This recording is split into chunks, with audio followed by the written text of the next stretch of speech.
اور وہ آدمی جو ساری عمر اپنے باپ سے پیسے لیتا رہا ہے، جس وقت ابو کا ہاتھ ایسے ہوگا نا، میں زندہ نہیں بچوں گا کہ میرے سامنے میرے باپ کا ہاتھ پھیلا ہوا ہے۔ میں بیٹھے تھے، وہ اپنے سامنے بیٹھی ہوئی تھیں، تو میری ایک ہی بہن پاکستان میں ہے، اس کے تینوں بچے بھی آئے ہوئے تھے، وہ بھی آئی ہوئی تھی۔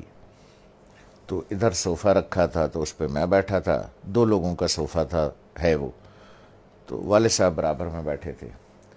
تو سب لوگ باتیں کر رہے تھے، تو میں نے کوئی 2-4 پیسے نکال کر کے والد صاحب کو ویسے ہی پیش کر دیے۔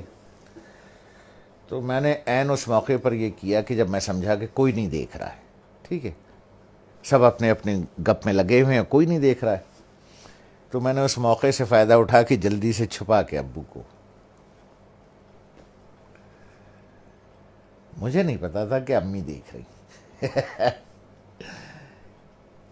تو انہوں نے بڑے زور سے کہا دوبارہ دو، جیسے وہ ذرا سختی سے بات کرتی ہیں۔ تو مجھے یہ تو پتا چل گیا کہ انہوں نے دیکھ لیا۔ تو میں سوچ رہا ہوں کہ یہ کیوں کہہ رہی ہیں دوبارہ دو۔ ان کا نواسا ساتھ بیٹھا تھا، حمزہ، جو ماشاءاللہ 6.25 فٹ کا ہے، اس وقت 6.25 فٹ کا تھا۔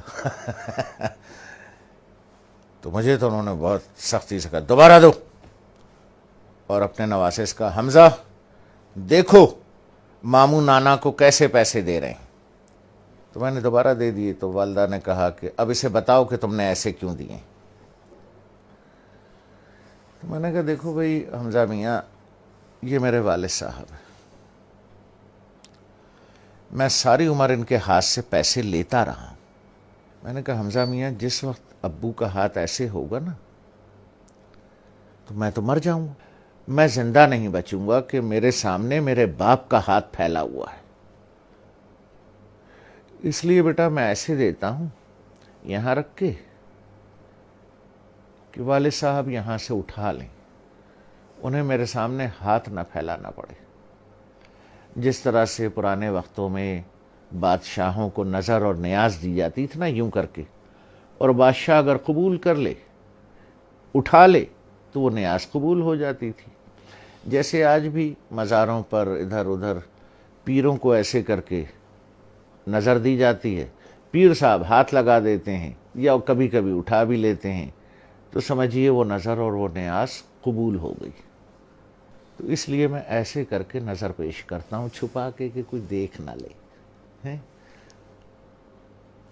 کہ باپ ہاتھ پھیلا رہا ہے۔ نہیں نہیں نہیں، باپ نظر قبول کر رہا ہے، اس نے ہاتھ لگا دیا تو قبول ہو گیا۔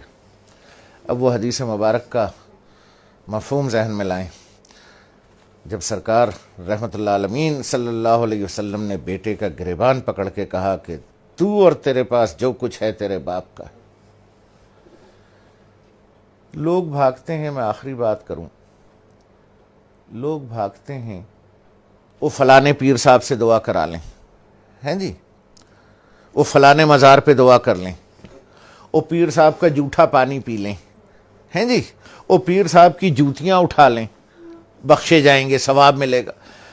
ارے یار، 2 عدد پیر تمہارے گھر میں بیٹھے ہیں،